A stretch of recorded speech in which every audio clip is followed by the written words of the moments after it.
Assalamualaikum warahmatullahi wabarakatuh. Oke anak-anak, kita lanjutkan dua bab terakhir di kelas 8. Untuk selanjutnya kita belajar statistika dan teori peluang. Oke, untuk hari ini kita belajar statistika. Nah, di kelas 7 kalian sudah mempelajari bagaimana cara menyajikan data dalam bentuk tabel, diagram batang, diagram lingkaran, dan diagram garis. Jadi di kelas 7 itu kalian menggambar diagram batang, diagram lingkaran, diagram garis seperti itu. Nah, ini yang dipelajari ketika kamu kelas 7. Jadi ada tabel seperti ini, kamu diminta untuk membuat diagram batang, diagram lingkaran, dan diagram garis. Nah, untuk kelas 8 yang dipelajari tidak lagi menggambar. Kamu bukan diminta untuk menggambar diagram batang, diagram lingkaran, dan seterusnya. Tapi kamu belajar ini, membaca data, menganalisis data, dan membuat kesimpulan atau prediksi. Nah, ini ada contoh data penduduk usia sekolah di sebuah desa ya.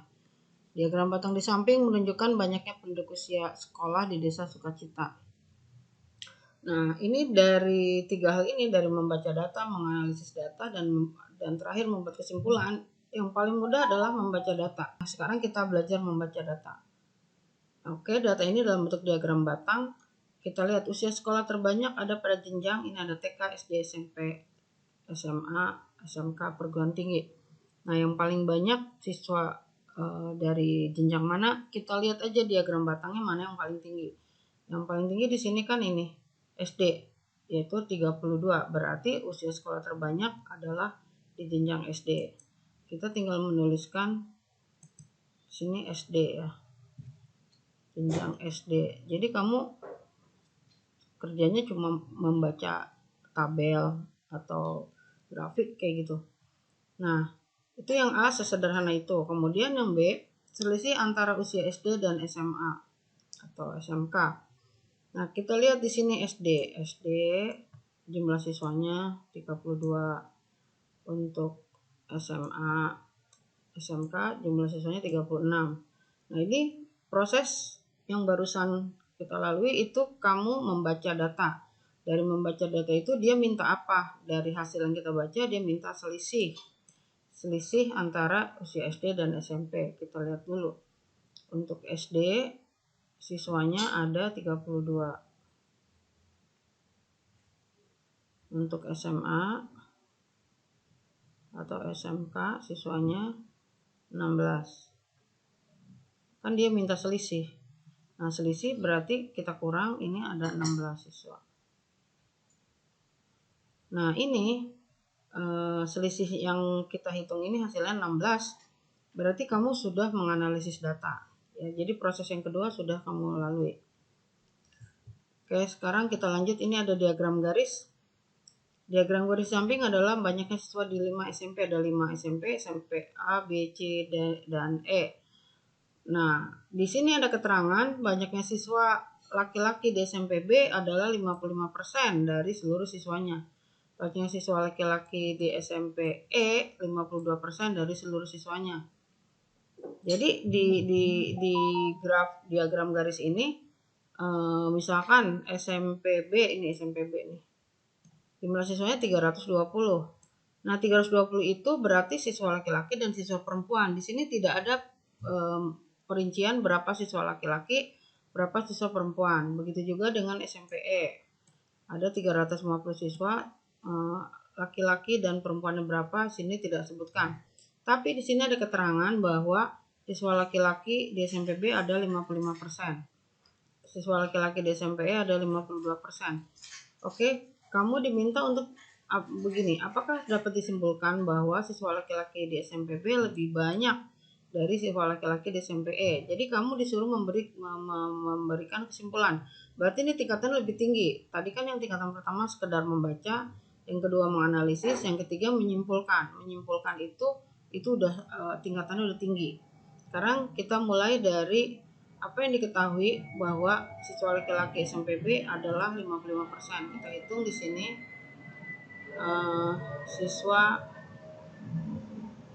laki-laki SMPB itu kan dia bilang 55%. 55% berarti 55/100. dikali 320 siswa sama dengan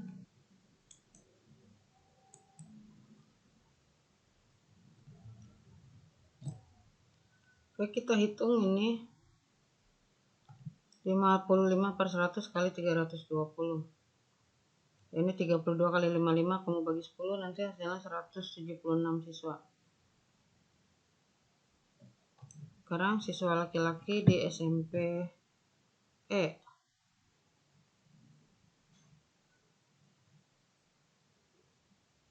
Nah, ini kan 52%, berarti 52/100 dikali jumlahnya 350, ya lihat di grafiknya, 350 siswa. Ini nanti hasilnya 182 siswa. Udah cukup begitu. Kemudian apa yang diminta? Kamu diminta menyimpulkan apakah siswa SMP B lebih banyak dari siswa laki-laki di SMP E. Kenyataannya siswa laki-laki di SMP B 176, di SMP E 182. Berarti kesimpulannya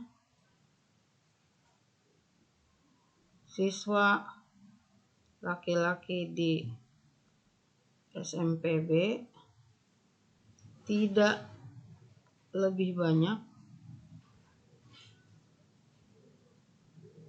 dari siswa SMP E. Jadi dikatakan lebih banyak salah, malah dia tidak lebih banyak dari SMP E, yaitu tingkat analisis. Nah, ini soal statistika sudah berbentuk ini aplikasi ya, ini soal AKM.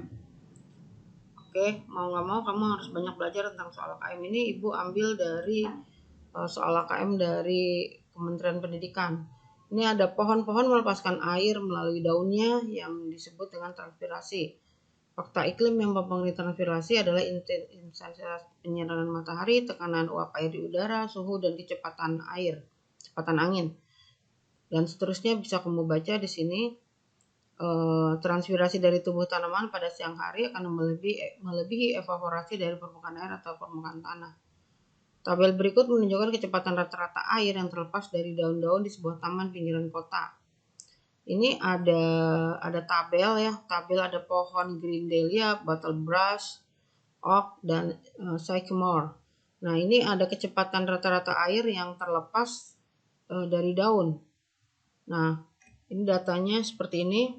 Nah, pertanyaannya, berdasarkan dari stimulus yang di atas, Pak Jaya ingin mengajak keluarganya piknik ke taman yang segar dan cahaya matahari cukup. Nah, ini ada kata kunci di sini, taman yang segar. Taman yang segar berarti pohon-pohonnya itu menyejukkan. Menurut data dan gambar tersebut, taman manakah yang menjadi prioritas pilihan Pak Jaya? Nah, berarti dia cari yang taman yang banyak pohon apa? Pohon yang banyak pohon yang segar, yang banyak yang bikin adem, yang bikin sejuk. Berarti pohon yang banyak yang melepaskan air dari daun-daunnya. Nah, dari data ini yang paling banyak melepaskan air tentu saja pohon oak. Ini ada 42 mg per cm persegi. Sekarang kita cek taman yang banyak. Jadi si Pak Jaya ini mau ke taman yang bagaimana? Apakah yang banyak pohon apanya? Yang tentu saja kita jawab yang C. Taman yang banyak pohon oaks karena daunnya paling banyak melepaskan air. Nah, ini kita cukup membaca data, tapi bukan sekedar membaca data. Dari data yang ada kita menganalisis. Menganalisisnya bagaimana? Dari data ini kita lihat mana sih yang paling banyak mengeluarkan air di daun-daunnya pohon oaks. Nah, kenapa pohon oaks kita pilih? Karena sesuai dengan permintaan, dia cari taman yang segar, taman yang sejuk, yang adem gitu ya. Nah, itu kita menganalisis seperti itu, kemudian kita mengambil kesimpulan. Oh, kalau mau cari taman yang adem, cari taman yang banyak pohon yang banyak mengeluarkan air. Yang banyak mengeluarkan air adalah pohon oaks dari data ini. Yaitu berarti tahapnya ini udah bisa menarik kesimpulan. Ini di tingkat kesulitan udah tertinggi. Nah, ini masih cerita yang tadi, stimulusnya sama.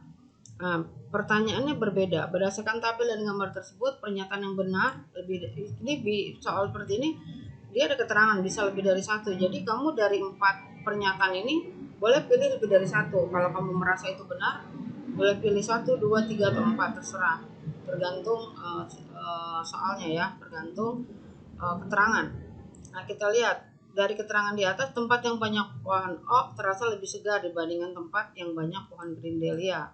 Nah, dari sini kan kita udah tahu tuh datanya, yang paling banyak mengeluarkan uap air adalah pohon oak, berarti ini benar.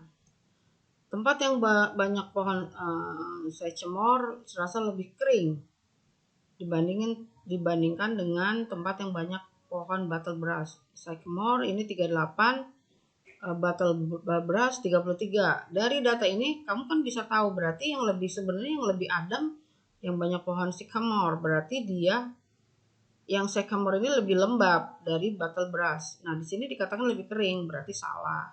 Ini salah. Yang ya gitu ya, ini benar. Ini salah. Dianjurkan lebih banyak menanam pohon oak daripada battlegrass. Ya, dari data itu pohon oak lebih adem, berarti ini benar. Ini benar. Malam hari terjadi transpirasi lebih banyak daripada siang hari. Nah, di sini tadi ada keterangan masalah transpirasi. Ini transpirasi dari tubuh tanaman pada siang hari melebihi evaporasi. Berarti transpirasi siang hari justru lebih banyak. Ya. Kan dia bilang ini malam hari lebih baik. Lebih baik berarti lebih banyak. Berarti ini salah. Ini salah. Ya. Jadi yang benar ada 2. Ya, itu seperti itu. Oke, sekian dulu belajarnya.